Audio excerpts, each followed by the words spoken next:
And it's the same thing with all technology. Technology is adaptive at the group level, but only temporarily. The long-term effect, and especially for the species, is total dysgenia. So for this reason, I'm actually not that worried about AI. There's been a lot of discussion about AI. We may talk about AI in like a future podcast, but I'm actually not that worried about that because I don't think like it's, first of all, it's not going to become self-aware or self-replicating, but it will make us more stupid. And eventually the stupidity will make us unable to maintain it, right? And it'll suffer from like code rot or whatever it's called. And just due to entropy, the thing will fall apart. So anyway, as much as I like the idea of futurism, there's kind of like a natural ceiling that futurism runs into eventually,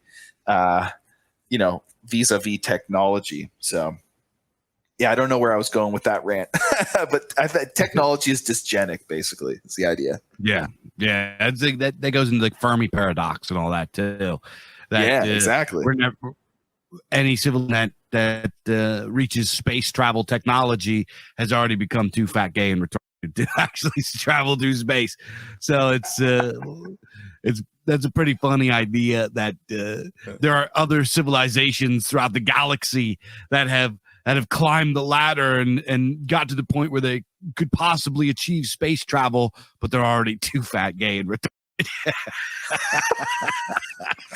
You seriously, it's funny, but like I really do think that is the solution to the paradox. Like it is. It's like it's just the fact that like technology is required to do all the shit that like Star Trek wants to be able to do, but like we'll never get there because it just turns us all into fucking like trends and shit. Yeah. Dude, oh my god, don't get me started on that. The thing. That is just so bizarre. It's like permeating everywhere now. I'm starting to see him in public. It's like, oh my god, what is it? I used to be like, wow, gross, but it's still pretty gross. But now I'm like starting to just like feel bad for them. You know what I mean? It's like I still get the like,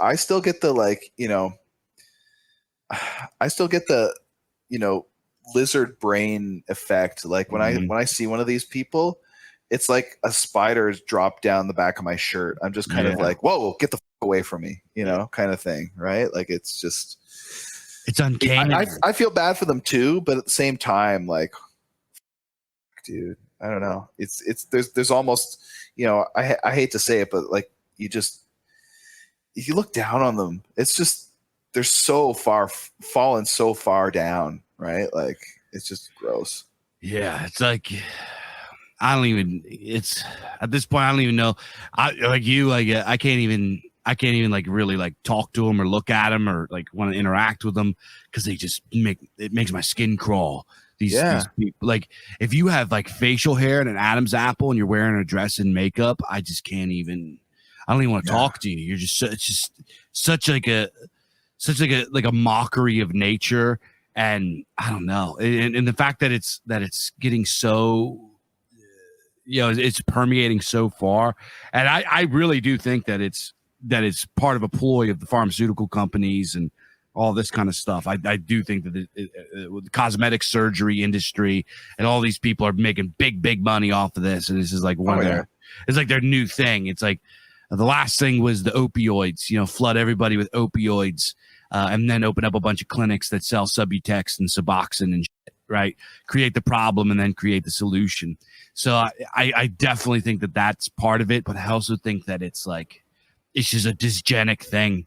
It is. There's like a decline of testosterone that's absolutely precipitous going on, right? And this has something to do with it as well, right? Like men who are high in testosterone are generally not the ones turning into these people. And if they are, then it's an ideological thing, and not like a biological thing quite so much. Yeah. I'm not sure, but they're pretty weird looking. Like, Oh yeah. I saw a bunch of them sort of recently. I went to this place that was kind of near us. It like a Japanese place. They have like the little bowls of Japanese food. My wife likes them, so and I like them too. They're pretty good. I love Japanese food. Yeah, I like Japanese food. It might be my favorite Asian food, like Eastern style food, because there's not a lot of sauce and stuff. It's very fresh. It's very simple. It's something that a Western person can get down with. So either way, I go into this place, right? It's like Japanese place, and it's not really it's not like an authentic. It's kind of like a fusion kind of place. It's ran by Asian people. I kind of suspect that they're not Japanese. I think they're Chinese because they just don't look Japanese. They look Chinese. So I go into this fucking place, and it's in a city that was previously, a side of the city that was previously like hipster town. Like you went there 15 years ago. Dudes that are wearing flannel shirts with beards and sandals, and girls with scarves in the middle of summer and those big goofy glasses. It was Hipsterville, right?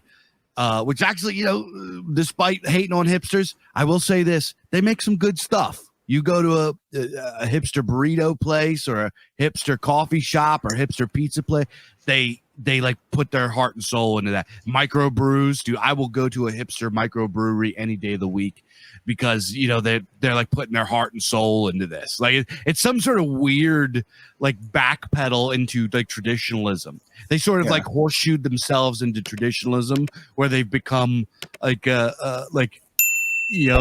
old school style traditional brewers, or so, I don't know what it is. And they're always like, "Hey man, you're gonna love this. We made a mango green peppercorn stout, and we've aged it, and I can't wait for you to taste it, bro. I just know you're gonna love it, bro." And like, so they're like, "All right, how can you hate this guy? He's trying to give me a delicious beer and like all this kind of stuff. How can you hate this guy?" Anyway, these are the people who, like, in a better time would be like master artisans, but who need to shut the up about politics. Yeah. You're listening to an episode of the latest Culture Dads, Age of Sword and Cassette. If you like what you hear and want more, head on over to culturedads.com for podcasts every week. So I go to this place, which is previously Hipsterville. I walk in, and it is literally just mutants. The place is packed, and I could not identify. It was completely packed with like these racially and like sexually ambiguous creatures. They looked horrible. It wasn't even like I know the kind. Yeah, they're just ugly looking. All of them. They're all short and weird and dysgenic. And I stand in line. The stench is unbearable. It was horrible. There's like one, like, I guess he was a guy that was kind of like this mulatto guy with like these pink and purple nasty looking dreadlocks, wearing pajama pants. And then there was this like fat, I think it was a woman, creature with like where it looked like she looked like the clown from Spawn. She had like these like circus pants pulled up all the way. She had like a ring in her nose. Her head was like shaved, but it was also, the stubble was dyed pink. It looked like some sort of like horror show, like an ICP album or something. Like it was pretty spooky looking. So, and it stunk. These people stunk. So I'm standing in line, and like I finally get up to the Chinese lady. And she's just, how Chinese people are not really confrontational. They're just kind of like, if things are fucked up, they just kind of get quiet, right? Yeah. This lady is not making eye contact with these creatures, nothing. She's just like, "Oh, thank you, have a good day. Thank you, have a good day." And she looks up and sees me, and she gets her face lights up, and she goes, "Oh, hello, how are you? What can I do for you?" And I was like, "Oh, it's an actual human. Look at that." I must have lit up too. Finally, I get because she's a Chinese lady, but she, by all other circumstances, me and her would have nothing in common. Like there's no sort of attraction. We weren't flirting, anything. But I was just like, it was like a relief to see a Chinese lady as nature intends Chinese ladies to be. You know what I mean? I was like, oh, how you doing? It is my first time here. She's like, oh, your voice so handsome. You sound so handsome. What can I do for you? And like all this shit. So I ordered the food. It was like this like very pleasant conversation, ordering food from this random Chinese lady, which if you put me and this Chinese lady like in a room together, it would be like we would have nothing in common. We would have nothing to talk about. You know what I mean? It would be like, yeah, like so we would just be sitting there in silence. We have nothing in common. The only thing is she just saw, oh, finally a white dude, like as nature intends, right? Yeah. But if you put me and her in a room, like even like if I was like, you know, so what are we gonna do here? You want a bone? Even that would be fucked up. She'd be like, oh no, before you f me, you have to f my grandmother. It's ancient Chinese ritual, and I have to do this ritual where they wrap me in cloth and silk, and I have to walk out, and their grandparents sit on this platform like Indian style and observe. They like hit a gong, and like a midget comes out riding a llama with a jade mask. He rides past and sprinkles rice on my penis. Like it would be I'd have to go through this bizarre ritual to even do that. We don't even have that in common, right?